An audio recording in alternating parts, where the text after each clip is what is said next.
My dear lovely student, very good morning. Let us today we learn about the new poem A Poison Tree. Poison Tree is a short and deceptively simple poem about repressing anger and the consequence of doing so. The speaker tells of how they fail to communicate their wrath to their foe and how this continues to grow until it develops into poisonous hatred. William Blake, the poet who is acknowledged to be the first major English romantic poet, was born on 28 November 1757.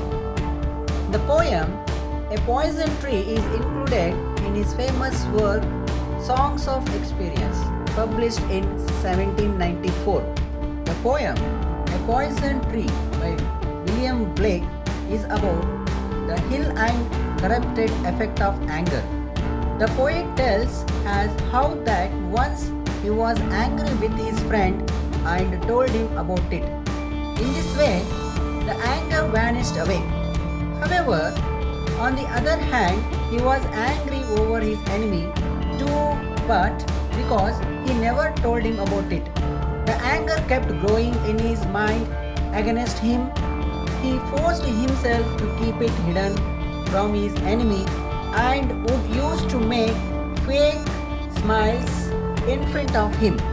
The anger is symbolized by a poison tree bearing a fruit which poet's enemy happens to steal and hence dies. I will also try to explain the symbolic and deep meaning of this poem. I was angry with my friend. I told my wrath did end. I was angry with my foe. I told it not, my wrath did grow. The poet says that he was angry with his friend over some issue, and he told him about it. In this way, all the anger and hate that was occupying his mind against his friend vanished away. Now, he says that he once got angry with his enemy and couldn't tell him about it. The anger not only remained the poet's mind but also did grow. In the first stanza, we find how easy it is for a person who reconciled with his friend, although he may be angry with the latter. However, on the other hand, it is very easy to get angry over one's enemy, but quite difficult to let it go because we cannot talk to him about it. Hence, the anger and hate against the enemy keeps growing in our mind.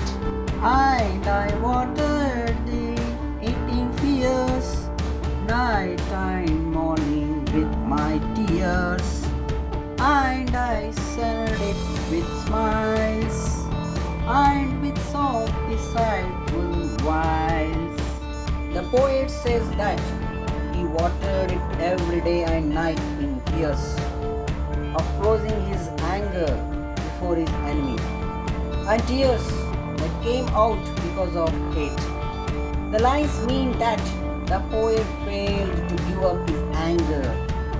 It kept growing day and night in his mind because he feared from telling about it, and also kept memorizing the ill activity which poet's enemy might have done.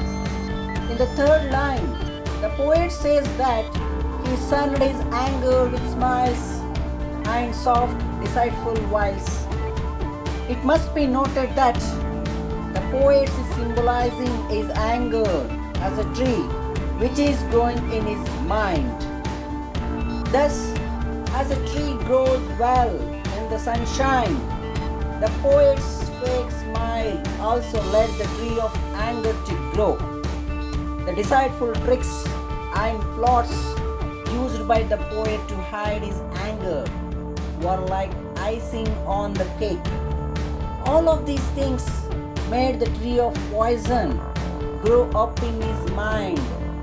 Every day it would get stronger, more poisonous, and more difficult to cut.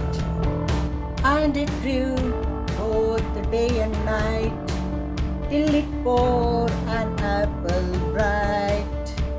And my foe beheld it shine, and he knew that it was mine. The poet says that the poisonous tree keep growing day and night until a day when it bore an apple bright. The poet gets deep from here. Bright apple is something which attracts one's eyes and forces him to eat it. However, this bright apple is grown by the harmful nutrients like deceit, hate, and tricks. Thus, the bright apple is not good, but a symbol of something bad and quite harmful. We may compare this bright apple with the apple of the forbidden tree as believed in Christian and Islamic theology. Adam and Eve were attracted to the apple of the forbidden tree, but it was rather a fruit that brought disaster in their lives, and they were later expelled from the heaven. Now let us keep something. Poet's enemy with Adam and Eve's enemy. Like Adam and Eve, the enemy of poet was attracted to the bright apple of the poet. Maybe a honey trap or something poisonous and so on. Like Satan gave offered the apple of forbidden tree to Adam and Eve, the enemy of poet also took it because he knew that it was from the poet and that the poet was not angry with him.